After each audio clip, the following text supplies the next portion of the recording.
আমি জেৰুজালেমত থকা নিচিনা পৰিস্থিতি এটা ডিব্ৰুগড়ত হৈ গ'ল লাহে লাহে। তেওঁলোকৰ এইবাৰ লক্ষ্য ডিব্ৰুগড় চহৰ। মিলন নগৰ, তুলসী গাঁও, ৰূপনগৰ। মন্দিৰ নামঘৰৰ শাৰী পুৰালে গীৰ্জাঘৰে। হয়, ডিব্ৰুগড় চহৰৰ মাজমজিয়াত এতিয়া থন ধৰি উঠিছে খ্ৰীষ্টান ধৰ্মই। আমি জেৰুজালেমত থকা নিচিনা পৰিস্থিতি এটা ডিব্ৰুগড়ত হৈ গ'ল লাহে লাহে। যে অসমীয়া মানুহ আচলতে অন্তৰখন বহল কাৰণে আজি অসমীয়া মানুহৰ এইটো অৱস্থা হৈছে। নিজৰ স্থানতে নিজৰ স্থান হেৰুৱাইছে অসমীয়া মানুহে। আজি য'ত ৰখি আছোঁ আমি তুলসী গাঁও, এইটো মূল পথ। তুলসী গাঁৱৰ নিচিনা জেগা য'ত ঘন বসতিপূৰ্ণ অসমীয়া মানুহৰ বসতিপূৰ্ণ। ইয়াত নামঘৰ আছে, শিৱ মন্দিৰ আছে, ইয়াত সময়ে সময়ে আপোনাৰ ভাগৱত পাঠ হয়, হয়নে? ইয়াত ভাওনা হয়। ইয়াত ইমান ধুনীয়া এটা পৰিৱেশত অসমীয়া মানুহে সাধাৰণ জীৱন যাপন কৰি আছে। এই গোটেই শিৱ মন্দিৰ আৰু নামঘৰৰ সন্মুখত এটা চাৰ্চ বনাই দিছে, আৰু চাৰ্চৰ ফলকখন আপোনালোকে ইমান ধুনীয়াকৈ দেখিব। তেওঁলোকৰ ৱৰ্কশ্বপ দিয়া আছে তাত। Workshop morning Sunday, every Sunday morning 11 AM। তাৰমানে কি বুজালে? একচুৱেলি মানে বৰ দুখৰ বিষয় আৰু লগৰ লাজৰ বিষয়। কোনে কৰিছে? ওপৰে থৈখিনি পেলালে নিজৰ গাতে পৰে।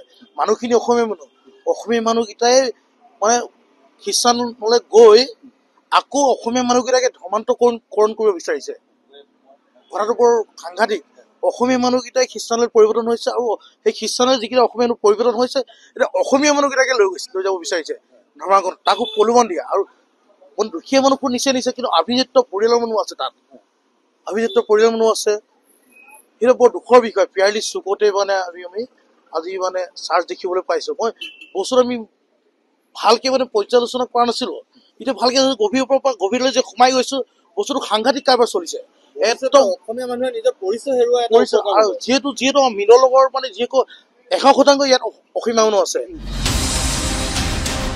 ইমান দিনে কাৰোৰে চকুত পৰা নাছিল, আৰু তলে তলে এনেদৰে শিপাই গ'ল খ্ৰীষ্টান ধৰ্মই। আনকি অসমীয়াৰ লগতে ধৰ্মান্তৰিত হৈছে পাঞ্জাবী লোকো। গোটেই বস্তুটো মানে একদম ইমান শ্ল'লি হ'ল। আৰু ডিব্ৰুগড় টাউন, য'ত ছেকেণ্ড ৰাজধানী, আমাৰ এখন মহানগৰ ঘোষণা হ'ল, মাজমজিয়াত ইমান ডাঙৰ ঘটনা এটা তলে তলে শিপাই আছিলে। ইয়াত আচৰিত কথা, মিজোৰামৰ পৰা মানুহ এজন ভাড়া ঘৰত আছে। তেওঁৰ কথা আজিলৈকে কাৰো ওচৰত নজৰত নাই। তেওঁ মানুহৰ ঘৰত গৈ 2 ঘণ্টা 3 ঘণ্টাকৈ মানুহক মটিভেট কৰে যে আপোনালোকৰ বেমাৰ হৈছে, প্ৰথমতে চিনাকি হ'ব, তাৰপিছত আহি সঘন সম্পৰ্ক কৰিব, সৰু সৰু বুকলেট দিব, তাৰপিছত লাহেকৈ ক'ব যে আপোনালোকৰ এই প্ৰব্লেম। কাৰণ চব মানুহৰে নিজা নিজা ঘৰত নিজা নিজা সমস্যাৰে জড়িত হৈ আছে। তেওঁলোকে ক'ব যে সমস্যাটো সমাধান কেৱল মাত্ৰ মানে আপোনালোকক গদে দিব পাৰিব।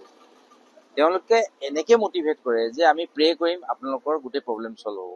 লাহে লাহে লাহে লাহে লাহে লাহে মানুহক মটিভেট কৰি তেওঁলোকে খ্ৰীষ্টানিজম কৰি দিলে। তুলসী গাঁৱত হ'ল, অলপ আগত আমি নিৰ্মালী গাঁৱত আমাৰ ইয়াত ৱাৰ্ড কাউন্সিলাৰ আমাৰ বিজু আছে, তেখেতেও নিজ চকুৰে দেখিছে এইটো বস্তু। তেওঁৰ ঘৰৰ পিয়ালি চুকত হৈছে। তেখেতে বস্তুটো দেখিছিলে যদিও বস্তুটো তেওঁ মন ভালকে দিয়া নাই, কাণ দিয়া নাই। তেওঁৰ নজৰত তেনেকে নাই। এতিয়াহে তেওঁলোকে সতৰ্ক হৈছে এনেকুৱা কি ধৰণৰ ঘটনা। এতিয়া নিৰ্মালী গাঁৱত চাৰ্চ হৈ গ'ল, পকাৰ চাৰ্চ, ইমান ডাঙৰ ঘটনা। আপুনি চিন্তা কৰক, য'ত নিৰ্মালী গাঁৱত কেৱল আৰু কেৱল অসমীয়া মানুহে গোটেই পৰিপূৰ্ণ। এতিয়া মেডিকেল কলেজত আপুনি অকল কেৱল অসমীয়া মানুহ নহয়, মেডিকেল কলেজৰ কেম্পাছৰ ভিতৰত শিখ সম্প্ৰদায়ৰ মানুহ আছে প্ৰায় 30 ঘৰমান। তাৰ ভিতৰত 6 ঘৰমান মানে আপোনাৰ ভিতৰি তেওঁলোকে খ্ৰীষ্টান কৰি দিলে। আৰু সেই শিখ সম্প্ৰদায়ৰ মানুহকেইজনে নিজৰ পাগৰিটো যেনেকৈ পিন্ধি আছে তেনেকৈ আছে, পাগৰি নাই কথা। তেওঁলোকে তেওঁলোকৰ নিচিনাকৈ আছে, কিন্তু তেওঁলোকে গুৰুদ্বাৰত নাযায়, তেওঁলোকে কেৱল মাত্ৰ যায় চাৰ্চলৈ। চাওকে দৃশ্যসমূহ। ইয়াত ডিব্ৰুগড়ৰ পশ্চিম মিলন নগৰ, তুলসী গাঁও, ৰূপনগৰ এলেকা, য'ত গঢ়ি উঠিছে গীৰ্জা আৰু একাধিক প্ৰাৰ্থনা গৃহ।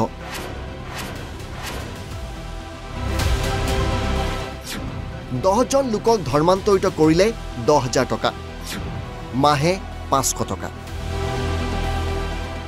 আৰু তাত দিয়া হৈছে যিখিনি আমি ভিতৰুৱা খবৰ এইখিনিত পাইছোঁ, তেওঁলোকৰ এনেকুৱা কথা আছে যে 10জন মানুহ যদি গোটাই দিব পাৰে তেতিয়াহ'লে তেওঁলোকক 10,000 টকা দিব, আৰু প্ৰতি মাহেকত 500 টকাকৈ এটা তেওঁলোকৰ মোবাইল খৰচৰ কাৰণে দিব বুলি কৈ তেওঁলোকক ধৰ্ম পৰিৱৰ্তনৰ কাৰণে স্থানীয় মানুহ নিয়োগ কৰিছে।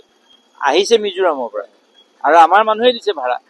তো এই গোটেই ব্যৱস্থাটোৰ ওপৰত তদন্ত হ'ব লাগে।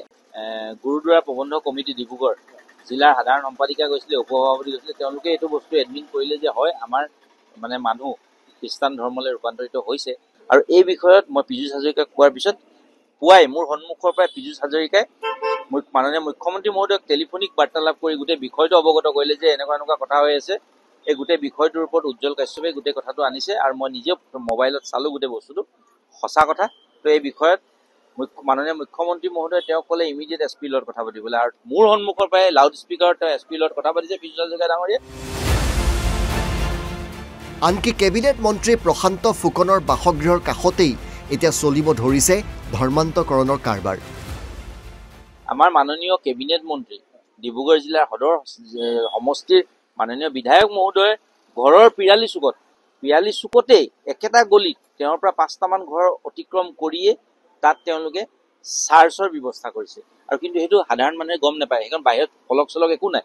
এতিয়া সেই ঘৰটোৰ ভিতৰত সেই গোটেই ব্যৱস্থাটো কৰিছে। লাহে লাহে তেওঁলোকে এজন দুজনকে আনি দেওবাৰে তাত গোট খোৱাৰ ব্যৱস্থা কৰিছে।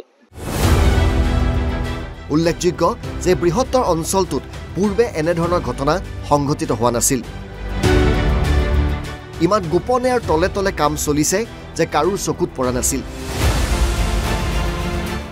উল্লেখযোগ্য যে আজিকালি বহু প্ৰাৰ্থনা গৃহত তেওঁলোকৰ নাম ফলক নাথাকে। বাহিৰৰ পৰা আপুনি গীৰ্জাঘৰ বুলি হয়তো ধৰিবই নোৱাৰিব। ভিডিঅ' জাৰ্নেলিষ্ট মৃদুৰৰ সৈতে ডিব্ৰুগড়ৰ পৰা খগেন দত্ত, অসম লাইভ 24।